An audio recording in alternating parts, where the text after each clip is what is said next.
When I was younger, I used to believe seriously that man can never be holy.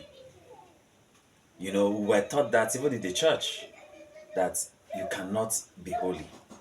And that is not far from the truth.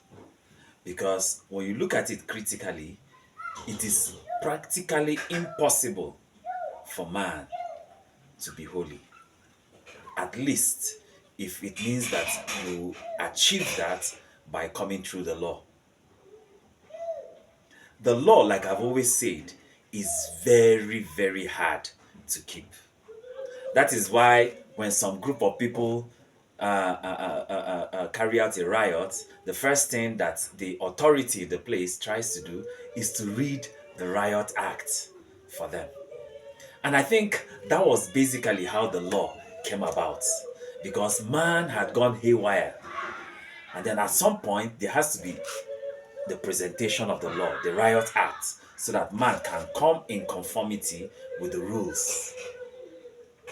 But today, the story is different, because God, knowing that man can never be faithful, knowing that man can never be holy, decided to do a new thing.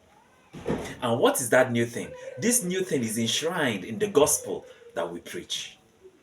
That's why we ask people to accept Jesus into their lives. This particular gospel was brokered to me, especially when I heard the story of Moses in the burning bush.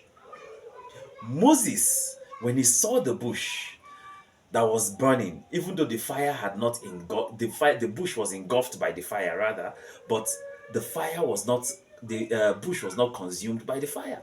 So that amazed Moses. So Moses had to come close. And then when he got closer, just to behold, the wonder that he was seeing, and then God spoke to him. He said, Moses, remove your shoes, because the ground where you're standing is a holy ground.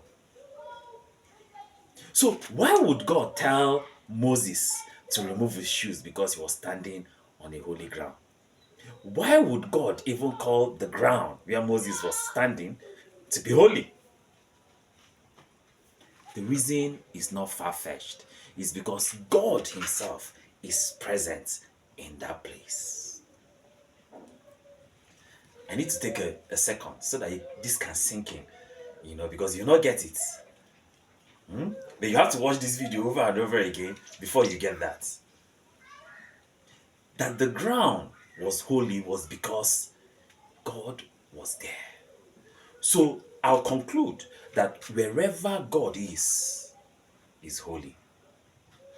Is that simple enough for you to understand? Wherever God is holy.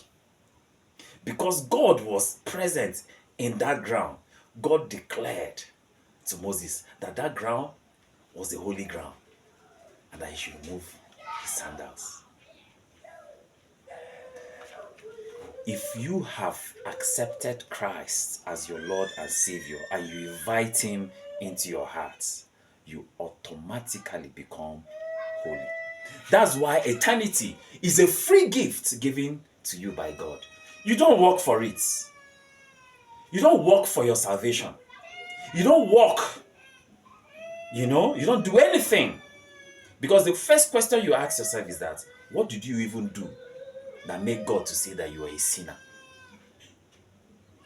Absolutely nothing.